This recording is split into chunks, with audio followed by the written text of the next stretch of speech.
So hello everyone, welcome back to my channel. तो जैसे कि आप लोगों को पता है, हमने प्याजे की जो थ्योरी है उसको डिस्कस करना स्टार्ट किया था। उसकी जो पहली हमारी स्टेज थी, सेंसरी मोटर स्टेज, उसको हम पूरी तरीके से कंप्लीट कर चुके थे। जो उसकी 6 सब स्टेजेस हैं उसके बारे में भी हम अच्छी तरीके से एक्सप्लेन कर चुके थे। आई होप आपको वो चीज़ समझ में आई होगी। अब हम आगे की जो स्टेजेस हैं उनके बारे में डिस्कस करेंगे। तो हम उसके बाद जो है सेंसरी मोटर स्टेज के बाद हमारी प्री ऑपरेशनल स्टेज आती है, जैसे कि पूर्व परिचालन या संचालन चरण भी हम कह लेते हैं।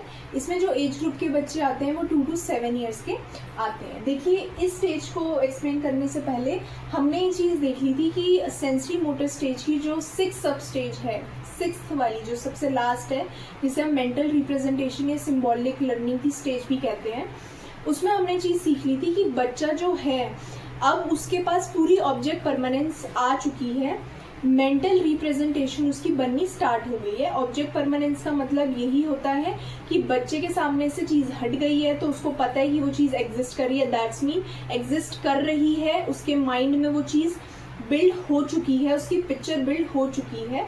तो यही वो कह रहे हैं कि जो प्री ऑपरेशनल होती है वो स्टेज कौन सी होती है, representation through words and picture. कि इस स्टेज में जो है बच्चा रिप्रेजेंटेशन कर सकता है, उसके माइंड में रिप्रेजेंटेशन होनी स्टार्ट हो जाएगी किसी भी वर्ड की, किसी भी पिक्चर की। ठीक है, लेट्स सपोज इसी को हम सिंबॉलिकली लर्निंग भी कहते हैं। कैसे? सिंबल्स के थ्रू लर्निंग, यानी कि मैं बोल रही हूँ ए और उसको किसके साथ एसोसिएट कर दिया, एप्पल के साथ। तो वो अब ए अगर उसके सामने आएगा तो उसके पास कौन सी पिक्चर बन जाएगी, एप्पल की। एप्पल रखेंगे तो उसको पता चल जाएगा कि ए की पिक्चर बन जाएगी। तो सिंबॉलिक लर्निंग का मतलब क्या है कि आपके सामने कोई भी एक वर्ड बोला जा रहा है, पहले उसकी जो इमेज आती है उसी को ही तो हम सिंबॉलिक लर्निंग कहेंगे। मैंने बोला कि सीनरी, तो सीनरी वर्ड सुनने के बाद आपके माइंड में जो पिक्चर आ रही है बनी हुई, वही तो हमारी सिंबॉलिक रिप्रेजेंटेशन हो गई ना। कि भाई पहाड़ बने होंगे, सूरज बना होगा, पेड़, नदी बह रही है, तो ये हमारी सीनरी की पिक्चर हमारे माइंड में ऑटोमेटिकली आ जाती है। तो वो यही कह रहे हैं कि सिंबल्स के थ्रू जो लर्निंग हम करते हैं वो वाली स्टेज अब बच्चे के अंदर आ जाती है कि वो सिंबल्स उसके सामने है तो वो उनको वर्ड्स के साथ या उनको पिक्चर के साथ एसोसिएट करना स्टार्ट कर देता है। हिंदी में भी जो सिंबॉलिकल लर्निंग है हमारी, उसको प्रतीकात्मक शिक्षा कहेंगे, या लर्निंग को हिंदी में हम ये कहेंगे, शिक्षा कहेंगे। फिर आएगा representation through words and picture, यानी कि शब्दों एवं चित्रों के माध्यम से प्रतिनिधित्व करना वो स्टार्ट कर देगा। देखिए, थर्ड होती है प्रिटेंड प्ले और रोल प्ले। इस वाली स्टेज में हमने देखा था कि प्याजे ने जो दो हमारे उसने टास्क करे थे, वो दोनों के दोनों किसको रिप्रेजेंट करते हैं, ईगोसेंट्रिज्म को। तो जो पहला था हमारा फॉल्स बिलीफ टास्क, जो थ्योरी ऑफ माइंड चेक करने के लिए किया था, उसमें भी आप देखोगे कि प्री ऑपरेशनल के जो बच्चे हैं उन एज ग्रुप के बच्चों के साथ किया था। तो हमने यही लिखा है यहाँ पे कि ईगोसेंट्रिज्म भी कौन सी स्टेज में आएगी, प्री ऑपरेशनल स्टेज में आएगी। और प्रिटेंड प्ले और रोल प्ले का क्या मतलब है कि बच्चा जो होता है इस स्टेज में इलॉजिक होता है। तो वो क्या करेगा कि भाई आपने देखा होगा बचपन में कि हम लोगों ने भी किचन सेट खेला है, जो और भी चीज़ें हम लोग खेलते थे, जिसमें हम क्या करते थे, प्रिटेंड करते थे। रियल में हम खाना नहीं बना रहे होते हैं, हम प्रिटेंड कर रहे होते हैं। सारी चीज़ें जो होती हैं हम रियल जो मम्मी करती हैं हमारी, वो हम कर रहे हैं। तो रोल प्ले का और प्रिटेंड प्ले का क्या मतलब है? रोल प्ले मतलब मम्मी का प्ले कर रहे हैं हम। मम्मी जो घर में काम करती हैं या जैसे भी वो बाहर काम करती हैं, उनका रोल अब हम कर रहे हैं। और प्रिटेंड का मतलब क्या हो रहा है, असली में हम वो काम नहीं कर रहे हैं, बस प्रिटेंड कर रहे हैं। खाना नहीं बना रहे हैं, बस खाने बनाने का प्रिटेंड कर रहे हैं। जो कढ़ाई है उसमें करछी हिला रहे हैं, उसमें कुछ भी नहीं है, खाना नहीं बन रहा, पर हम प्रिटेंड कर रहे हैं। तो बच्चा क्या करता है इस स्टेज में, चीज़ों को प्रिटेंड करता है, रोल प्ले करता है। ठीक है, फिर इसी एज को हम क्वेश्चनिंग एज और इलॉजिक एज कहते हैं। क्योंकि ये एज इलॉजिकल होती है इसलिए जो बच्चा है वो ज़्यादा क्वेश्चंस पूछता है। क्योंकि इलॉजिक होती है इसलिए उसके अंदर कौन सा रीजनिंग होती है, ट्रांसडक्टिव रीजनिंग। ये भी हम डिस्कस कर चुके हैं। ट्रांसडक्टिव रीजनिंग क्या होती है, जब दो आपस में जिनका कोई रिलेशन ही नहीं हो सकता, उनको बच्चा जोड़कर चीज़ें बिल्ड करता है, अपनी मेंटालिटी बिल्ड करता है, चीज़ों को रिलेट करता है। तो क्योंकि वो इलॉजिक होता है इसलिए वो ट्रांसडक्टिव रीजनिंग करता है। तो आई होप ये हम चीज़ें डिस्कस ऑलरेडी पहले की वीडियो में कर चुके हैं, तो आपको अगर आपने वो वीडियो नहीं देखी है तो आप देखिए, और जिन्होंने देखी होगी तो आई होप आपको ये चीज़ अब समझ में आ रही होगी कि ईगोसेंट्रिज्म को कैसे प्री ऑपरेशनल से रिलेट करते हैं और ट्रांसडक्टिव भी हमारी किस तरीके से प्री ऑपरेशनल से रिलेट करती है। अब देखिए नेक्स्ट आती है stage of realism. Stage of realism का क्या मतलब है कि इमेजिनेशन में जो बच्चा इमेजिन करता है उसको लगता है कि रियल में भी वो चीज़ होगी। आपकी इंग्लिश में भी एक पोयम है जिसमें बच्चा क्या है, सोते टाइम वो ड्रीम क्या देखता है अपना कि भाई बहुत बड़ा प्लेग्राउंड है जिसमें वो खेल रहा है, हॉर्सेस हैं, फेरी टेल्स हैं, बट वो रियल में जब उठता है तो उसको कुछ नहीं मिलता, रूम में उसको ग्राउंड की जगह फ्लोर मिलता है। तो ऐसी कोई पोयम भी हमारी है 4th-5th क्लास में, तो उसमें भी क्या रिप्रेजेंट कर रहा है बच्चे का, स्टेज ऑफ रियलिज्म जो है उसमें रिप्रेजेंट किया गया है कि किस हिसाब से बच्चा ड्रीम देखता है और वो रियलिटी में भी इस बात को सोचता है कि रियल में भी उसके साथ वो सारी चीज़ें होंगी। तो क्योंकि इलॉजिक होता है बच्चा, तो ड्रीम में जो चीज़ें उसकी हो रही है उनको वो रियल समझता है कि रियल में भी उसके साथ वो चीज़ें हों, ऐसी वो आशा रखता है। तो ये वाली होती है हमारी यथार्थवाद का चरण। तो आई होप आपको ये चीज़ समझ में आई होगी।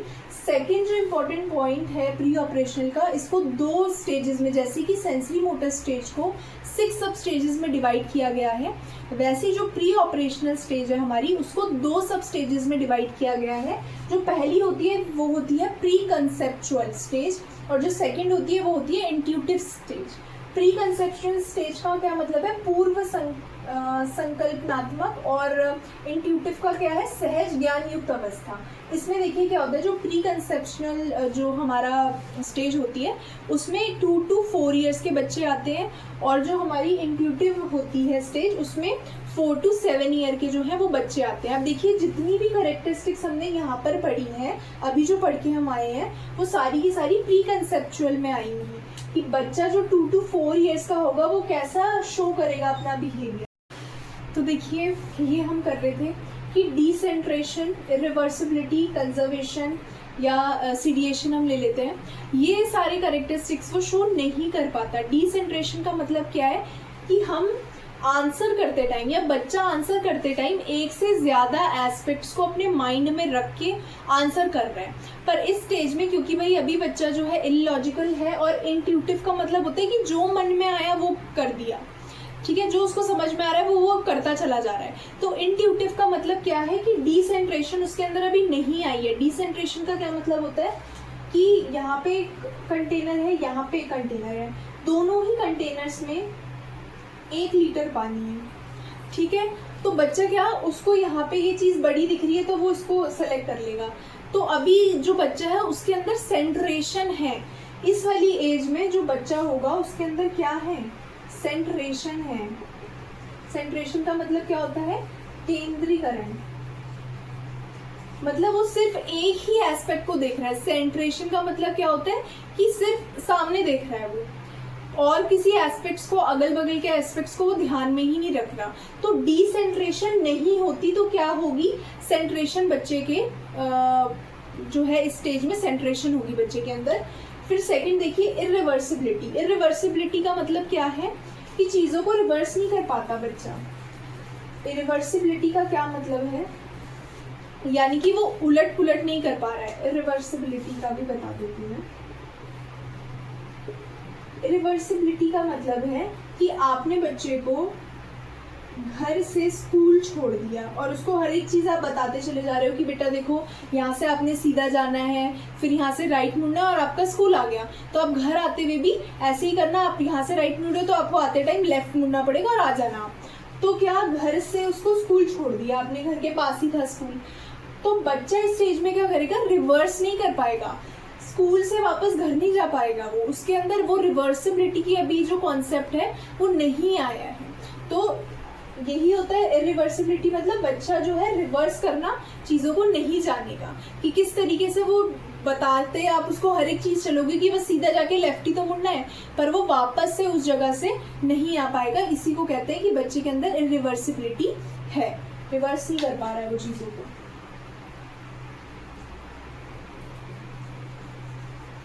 ठीक है। फिर आता है कंजर्वेशन। कंजर्वेशन भी इस स्टेज में जो है बच्चे को नहीं आती, जिसकी वजह से क्या होता है, हॉरिजॉन्टल डिक्लेज। हॉरिजॉन्टल डिक्लेज के बारे में भी हम पढ़ चुके हैं, उसमें हमने यही चीज़ पढ़ी थी कि जो हॉरिजॉन्टल डिक्लेज होता है वो एक टाइप की जो कंजर्वेशन होती है दूसरे टाइप के कंजर्वेशन में ट्रांसफर नहीं कर पाता है, वो जो भी नॉलेज होती है उस इनएबिलिटी को ही हम क्या कहते हैं, हॉरिजॉन्टल डिक्लेज। तो ये कंजर्वेशन का क्या मतलब है कि बच्चे के सामने 10 रुपीज़ का नोट है और यहाँ पे आपने एक एक के 5 सिक्के रख लिए, संरक्षण नहीं कर पा रहा है वो, तो 10 रुपए का यहाँ पे नोट है और एक एक के 5 आपने सिक्के रखे, तो बच्चा क्या सोचेगा, जो चीज़ ज़्यादा है वो ज़्यादा ही होगी। मतलब 10 रुपए के जो नोट की वैल्यू है वो तो ज़्यादा है ना रियल में, पर क्योंकि बच्चा इलॉजिक है, अभी वो कोई लॉजिक नहीं लगा पा रहा है, तो क्या करेगा वो, ये वाले जो 5 कॉइन होंगे उनको सेलेक्ट कर लेगा वो। तो मतलब कंजर्वेशन की भी जो उसके अंदर एबिलिटी है वो अभी नहीं आई होती है। तो देखिए अब हम कॉन्क्रीट ऑपरेशनल को डिस्कस करते हैं।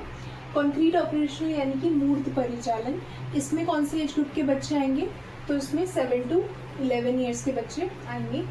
इस वाली एज को हम लॉजिक यानी कि तर्क की जो अवस्था है वो कहते हैं कि बच्चा तार्किक हो जाता है, वो लॉजिक लगाना स्टार्ट करता है। इससे पहले हमने देखा था इलॉजिक एज थी, इसलिए ट्रांसडक्टिव रीजनिंग है, ईगोसेंट्रिज्म है, क्वेश्चनिंग एज है, बट अब कॉन्क्रीट ऑपरेशनल एक लेवल अप आ गया है, तो उसमें बच्चा क्या हो जाएगा, लॉजिक हो जाएगा, चीज़ों के पीछे का लॉजिक ढूंढने लग जाएगा, जो भी वो एक्शन कर रहा है अब वो लॉजिकल एक्शंस होंगे। तो देखिए अब इसी में वो इंडक्टिव रीजनिंग भी जो है कैपेसिटी बच्चे के अंदर, वो एबिलिटी जो है वो आ जाएगी। इंडक्टिव रीजनिंग का मतलब क्या होता है, विवेचनात्मक तार्किकता, जिसमें वो एग्जाम्पल टू रूल्स की तरफ जाता है, यानी कि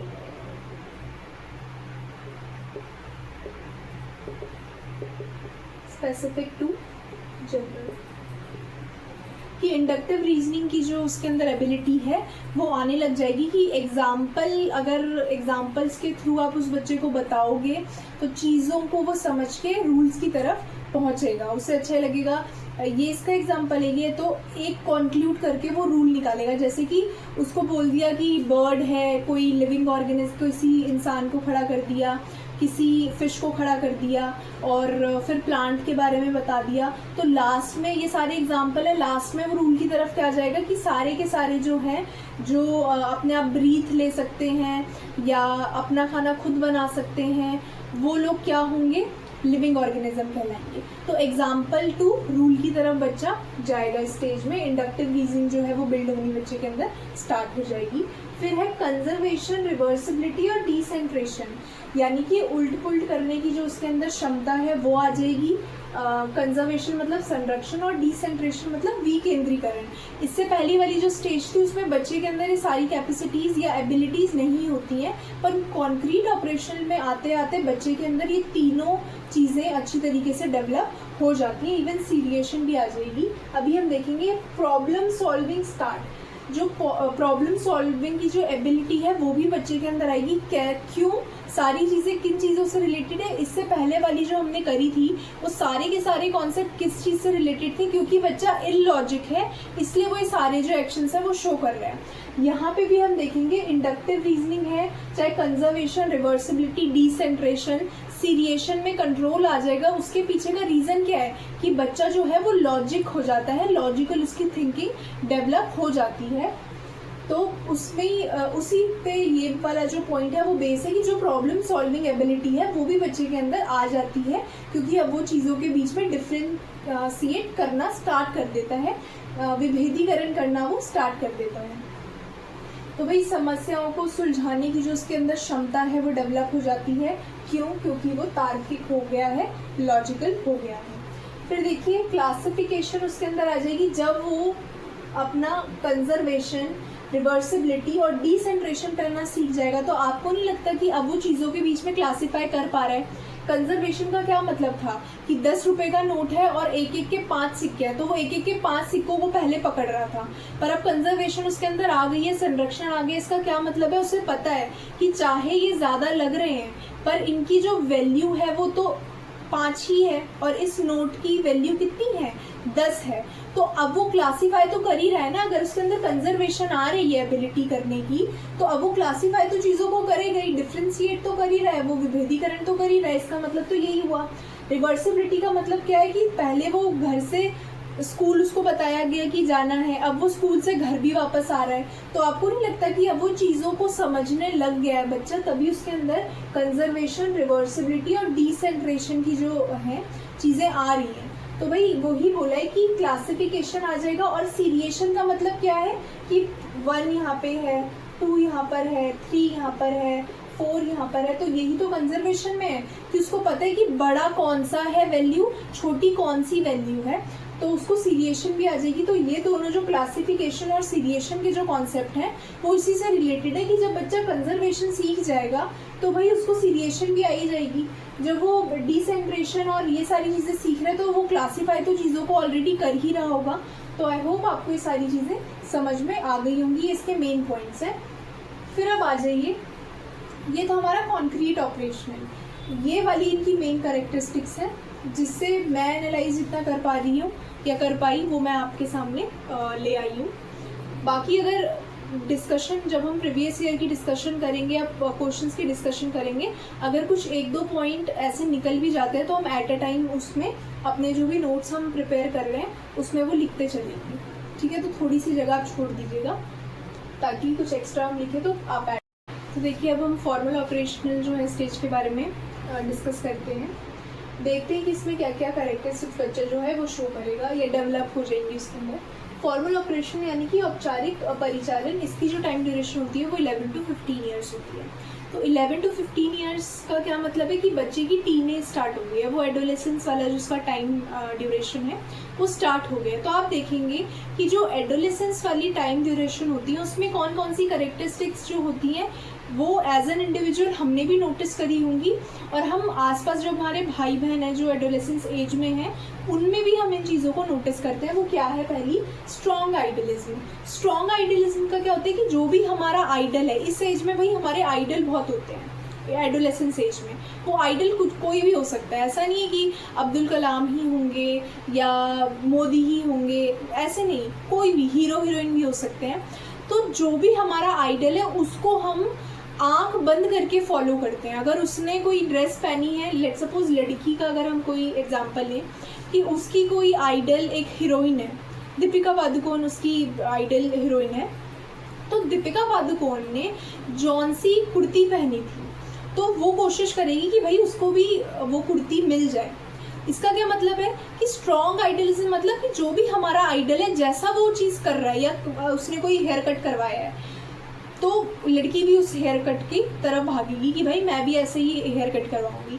सेम लड़कों के भी एग्जांपल है कि भाई लड़कों का कोई बॉडी बिल्डर है, आइडल उसका कोई बॉडी बिल्डर है तो वो उसी की तरह भाई जिम एक्सरसाइज करनी स्टार्ट कर देगा, वैसी डाइट लेनी, वैसी चलना स्टार्ट कर देगा। तो स्ट्रॉन्ग आइडलिज्म का क्या मतलब है कि जो भी हमारा आइडल होगा उसको हम कॉपी करना स्टार्ट कर देते हैं बहुत स्ट्रांगली, ठीक है, ब्लाइंडली हम उसको फॉलो करते हैं। जैसे तेरे नाम का एग्जांपल हम ले सकते हैं कि जिस टाइम पे तेरे नाम की मूवी आई थी उस टाइम में आप देखेंगे कि बार्बर की शॉप में हर दूसरा बंदा तेरे नाम वाला जो हेयर कट है वो करवा रहा ही था, ठीक है। तो इसका क्या मतलब है कि भाई सलमान खान के तो फैन रहे होंगे पर जो वो उसने उसमें कट बीच मांग निकाल के जो उसका हेयर स्टाइल था उससे ज़्यादा अट्रैक्ट हो गए लोग, और उसको क्योंकि आइडल तो मानते ही थे सलमान खान को, तो सबने वैसी कटिंग करवानी स्टार्ट कर दी। तो यही क्या एग्जाम्पल हो गया स्ट्रॉन्ग आइडलिज्म का। आई होप आपको ये चीज़ समझ में आई होगी। फिर नेक्स्ट है सेल्फ रियलाइजेशन। सेल्फ रियलाइजेशन का मतलब स्व एहसास, कि बच्चा जो टीनेज में है ना, ये हमने डेवलपमेंट के प्रिंसिपल में भी पढ़ा था कि वो हेट्रोनॉमी टू ऑटोनॉमी जाता है। हेट्रोनॉमी मतलब वो अभी दूसरे पे डिपेंड है। अगर आप देखेंगे कि कॉन्क्रीट ऑपरेशनल में जो 11 साल का बच्चा है, 7 से 11 साल का जो बच्चा है, अभी उसकी चाइल्डहुड वाली जो पीरियड है वही तो चल रहा है, तो वो दूसरे पे डिपेंड है। हेट्रोनॉमी टू ऑटोनॉमी का क्या मतलब है कि अभी वो दूसरों पे डिपेंड है, पर जैसे ही वो इस वाली स्टेज में आएगा मतलब ऑटोनॉमी की जो सेंस उसके अंदर डेवलप हो जाएगी। ऑटोनॉमी का सेंस या सेल्फ रियलाइजेशन का क्या मतलब है, स्व एहसास का क्या मतलब है कि उसको लगेगा कि भाई मेरी अपनी कोई पहचान है, मेरे अपने कोई थॉट है। तो बच्चा भाई चीज़ों को ओपनली बोलना स्टार्ट कर देता है कि नहीं मम्मी ये चीज़ तो गलत है। पहले तो भाई ठीक है मम्मी ने थप्पड़ वप्पड़ मार दिए तो वो चुप है बच्चा अभी, क्योंकि चाइल्डहुड एज है उसकी, वो ज़्यादा एक्शन रिएक्शन नहीं कर रहा। पर आप देखेंगे एडोलेसेंस वाली एज में हमारे अंदर एक अलग से एनर्जी आती है कि भाई जो चीज़ गलत है उसको हम गलत बोलेंगे, जो सही है उसको हम सही बोलेंगे। तो वो वाली जो है वो सेल्फ रियलाइजेशन कि सारे मेरे अगल बगल के जो सोच रहे हैं उनसे हटके हूँ मैं, अलग इंडिविजुअल हूँ मैं, जिसके अपने थॉट हो सकते हैं, जिसका अपना पॉइंट ऑफ व्यू हो सकता है, और वो उनको रखना स्टार्ट करते हैं बच्चे एडोलेसेंस वाली एज में। इसलिए बोला है कि सेल्फ रियलाइजेशन जो है इस स्टेज में फॉर्मल ऑपरेशन में आनी स्टार्ट हो जाती है। फिर देखिए साइंटिफिक थिंकिंग और हाइपोथेटिकली एब्स्ट्रैक्ट जो उसके कॉन्सेप्ट है वो डेवलप होने स्टार्ट। हाइपोथेटिकल यानी कि काल्पनिक जो हमारी चिंतन है उसका क्या मतलब है। हाइपोथेटिकल थिंकिंग का मतलब है एजुकेशनल गेस। बच्चा अब ऐसे नहीं तुक्के नहीं मार रहा हो, जो उसकी मर्जी है वो नहीं बोल रहा हो। अब वो क्या करेगा, सारी चीज़ समझ, क्योंकि इस वाले में लॉजिक उसका डेवलप हो चुका है, उसको ये सारी चीज़ें आ रही है, कंजर्वेशन, रिवर्सिबिलिटी, तो कॉन्सेप्ट तो उसके डेवलप हो रहे हैं, लॉजिकल तो वो हो गया है। पर अब इस वाली स्टेज में क्या अलग कैरेक्टरिस्टिक वो शो करेगा, हाइपोथेटिकल, मतलब अब वो सारी चीज़ें एनालाइज करने के बाद कंक्लूजन निकालेगा। तो हाइपोथेटिकल थिंकिंग या हाइपोथेटिकल गेस आपने देखा होगा वो एजुकेशनल गेस होता है। एजुकेशनल गेस मतलब ऐसे ही नहीं कि अच्छा मुझे लग रहा है तो ऐसा होगा, नहीं, मुझे ऐसा लग रहा है क्योंकि मैंने ये सारी चीज़ें पढ़ी हैं और इन सब में एज अ रिजल्ट मैं इस चीज़ को बोल रहा हूँ। तो पीछे की हमारी सारी स्टडी होती है हाइपोथेटिकल गेस में। अगर मैं हाइपोथेटिकल गेस कर रही हूँ दैट्स मीन मैंने पीछे के कॉन्सेप्ट सारे पढ़े हैं, उनके बेस पे मैं चीज़ को बोल रही हूँ, तो वो हाइपोथेटिकल होता है। तो अब ये टीनेज वाला बच्चा हो गया, वो सारी चीज़ें उसके अंदर डेवलप हो गई हैं, तो वो हाइपोथेटिकल थिंकिंग जो है अपनी प्रेजेंट करना स्टार्ट कर देता है, जिसको हम एब्स्ट्रैक्ट थिंकिंग भी कहते हैं। फिर है डिडक्टिव रीजनिंग। पहले जो हमारी कॉन्क्रीट ऑपरेशनल थी उसमें वो इंडक्टिव रीजनिंग उसकी डेवलप हुई है, बट आप देखेंगे फॉर्मल ऑपरेशनल में डिडक्टिव यानी कि निगमनात्मक जो तर्क है वो उसका स्टार्ट हो गया। यानी कि अब बच्चा रूल टू एग्जाम्पल जाएगा, उसको बता दिया जाएगा कि लिविंग ऑर्गेनिज्म, जैसे इसमें हमने एग्जांपल देखा था, एग्जांपल अलग दे दिया उसने, कंक्लूजन करके रूल की तरफ गया, बट इसमें क्या करेगा, उसको रूल बता दिया कि भाई लिविंग ऑर्गेनिज्म की ये कैरेक्टरिस्टिक्स होती हैं। तो अब एग्जाम्पल अपने आप ढूंढो। लिविंग ऑर्गेनिज्म वो होते हैं जो अपना खाना खुद बना सकें, जो ब्रीदिंग खुद कर सकें, जो एक जगह से दूसरी जगह खुद मूव कर सकें, जो रिप्रोडक्शन कर सकें। ये सारी चीज़ें आपने बता दी, कैरेक्टरिस्टिक्स आपने बता दी, रूल बता दिया। अब वो खुद एग्जाम्पल की तरफ निकलेगा तो वो डिडक्टिव है। अब वो देखेगा अच्छा ह्यूमन बींग्स हैं, वो क्या ब्रीदिंग खुद कर सकते हैं, ठीक है कर सकते हैं, क्या रिप्रोडक्शन कर सकते हैं, कर सकते हैं, क्या इधर से उधर मूव कर सकते हैं, कर सकते हैं। तो वो ऐसे एग्जाम्पल ढूंढना स्टार्ट कर देगा। तो दैट्स मीन अगर वो उसको बता दिया गया रूल, अगर वो एग्जाम्पल की तरफ जा पा रहा है, एग्जाम्पल निकाल पा रहा है, तो उसकी डिडक्टिव जो रीजनिंग है वो डेवलप होनी स्टार्ट हो गई है। देखिए हाइपोथेटिकल जो हमारी थिंकिंग हम कह रहे हैं वो है एजुकेशनल गेस। तो उसी से ही हमारी क्या डेवलप हो जाएगी, साइंटिफिक थिंकिंग, एनालिसिस, सिंथेसिस, ये सारे जो हमारे मेन वर्ड्स आते हैं सारे के सारे जो बच्चा है वो करना स्टार्ट कर देगा। इसलिए उन्होंने बोला है कि ये वाली जो स्टेज होती है वो साइंटिफिक थिंकिंग की भी उसके अंदर एबिलिटी आ जाती है। फिर देखिए नेक्स्ट है प्रोपोजिशनल थिंकिंग, यानी कि प्रस्तावात्मक सोच। देखिए ये क्या होती है प्रोपोजिशनल थिंकिंग, मतलब कि अब बच्चा इफ देन इन सारे चीज़ों के बारे में आंसर देना स्टार्ट कर देगा। लेट सपोज उसके सामने कोई सिचुएशन आई, अब वो किस हिसाब से रिएक्ट करेगा कि अगर मैं ऐसा करता हूँ तो इसके क्या रिजल्ट होंगे, पर अगर मैंने ऐसे कर दिया तो इसके क्या रिजल्ट होंगे। लेट सपोज एक एग्जाम्पल के थ्रू हम समझ लेते हैं। क्या एग्जाम्पल हम ले सकते हैं कि बच्चे के अंदर प्रोपोजिशनल थिंकिंग आ गई है कि बच्चा दुकान में गया, अब भाई उसका खाने का तो बहुत मन कर रहा है कुछ, पर उसके पास कम पैसे हैं, जितने की वो चीज़ है उतने नहीं है उसके पास, कम पैसे हैं उसके पास। तो वो क्या करेगा, अब वो चुरा ले चीज़, क्योंकि अब वो फॉर्मल ऑपरेशन है, लॉजिक उसके अंदर डेवलप हो चुका है, हर एक चीज़ उसके अंदर डेवलप हो गई है। तो अब वो ये चुराने से पहले उसके माइंड में क्या क्या चीज़ें आएंगी, पहली बात तो क्या मुझे चुराना चाहिए, क्या अगर मैं चुरा के चीज़ लेके गया, अगर पकड़ा गया तो क्या होगा, ठीक है, अगर मम्मी को पता चला तो क्या होगा। तो मतलब वो प्रपोजिशनल थिंकिंग का मतलब अब वो सोचने लग जाएगा, अगर मैंने ऐसे किया तो क्या होगा, अगर मैंने चुराते टाइम मुझे किसी ने पकड़ लिया तो क्या मुझे जेल ले जाएंगे, क्या मेरी मम्मी को बताएंगे। तो ये सारी